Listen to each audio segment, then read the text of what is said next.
Welcome back to Ask Annex. That's where we go to the mailbag, get a question for us. You head to our website, annexwealth.com. Get back to everybody. Some wind up on the show.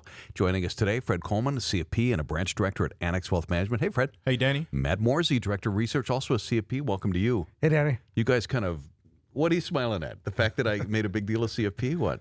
No, not that. I was laughing at Matt. Okay. What are you laughing at? Fred. Okay. Very nicely played. First question on Ask Annex. Bonds seem to be in fashion. I suppose I should join the club, but I'm sure how to do so.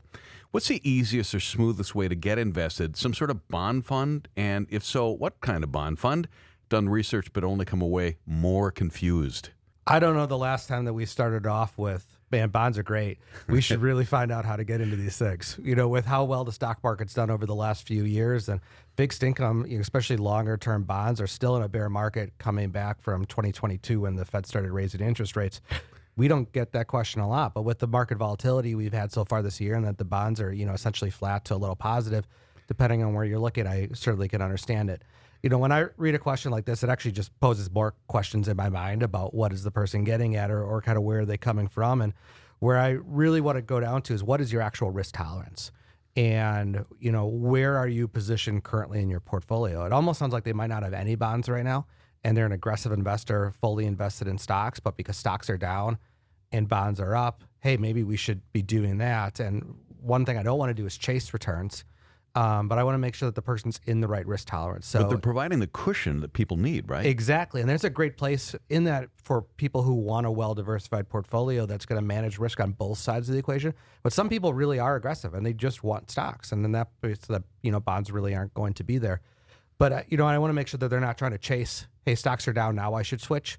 I want to make sure you have a really good base of what your risk tolerance is. And sitting down with somebody like Fred or another wealth manager here at Annex is a great way to figure that out and know what your portfolio is supposed to be, and then work that in.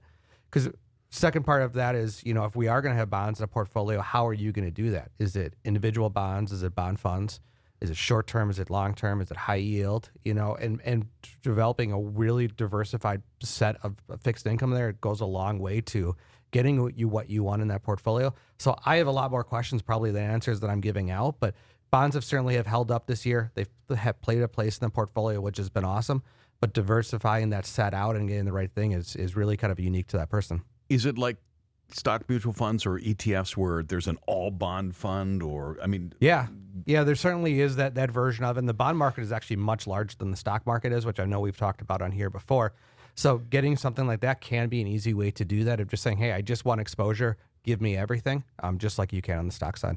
Yeah, and the one thing I always break down to clients is, how do we look at bonds? And, bonds are based off of two things.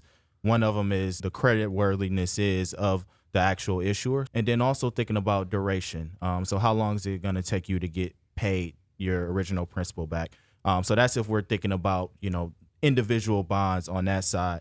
It's based off of risk tolerance and time horizon, like you said, Matt. And the one thing I will say is the longer those bonds, the longer duration, that's going to be the more sensitive it is to interest rate changes and things along those lines. We just help people figure that out, right? Exactly. That's kind of my thing. It's like, guys, being a client, that's the advantage. Yeah, that's why we're here. If you want to do the research, it's going to take a lot of work. So that's why we're here, to really break those complex things down into something simple that fits into your financial plan. Next up on Ask Annex, I'm in my mid-50s and have parents in their 70s who didn't properly prepare for retirement. They have Social Security, paid off house, and a small pension. They've never sought financial planning advice. Where do they start?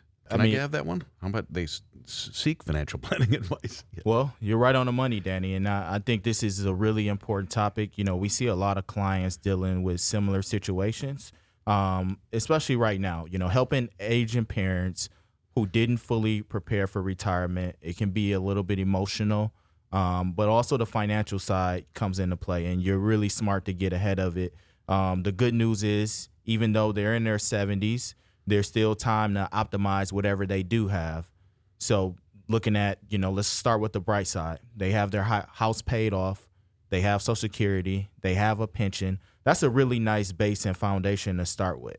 The next thing to do is just get a financial plan established. Again, it's never too late for that.